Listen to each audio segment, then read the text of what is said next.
بسم اللہ الرحمن الرحیم۔ السلام علیکم۔ گھر کا ڈاکٹر میں خوش آمدید کہتا ہوں۔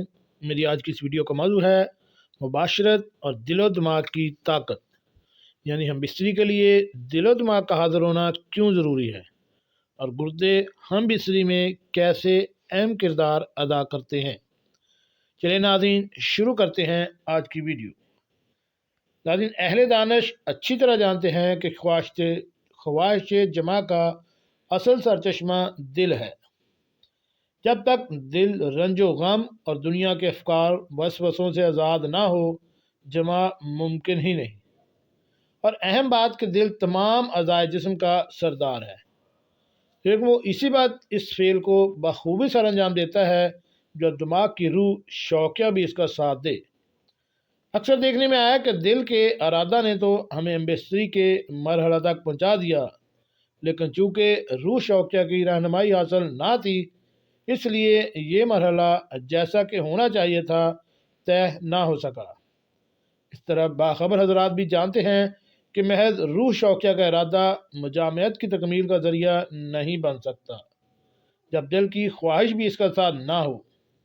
لہٰذا فعل جمع کی مکمل طور پر انجام دہی کے لیے لازم ہے کہ دل چاہتا ہو، دماغی شوق دل کی خواہش کا ساتھ دے، نیز دماغ اور حرام مغز میں وہ حص بھی موجود ہو جو دخول و خروج سے لذت کا احساس کرتی ہے، اور ساتھ ہی جگر میں معتدل خون ہو۔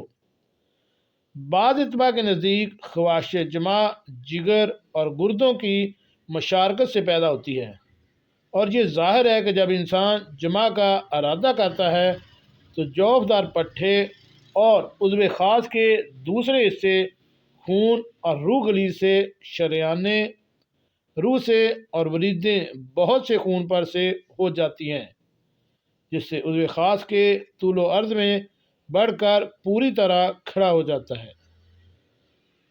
سب سے آخر میں حاصل گفتگو ہے کہ جمع یا مباشرت کے لیے دل و دماغ، جگر اور گردوں کا حالت صحت میں ہونا ضروری ہے۔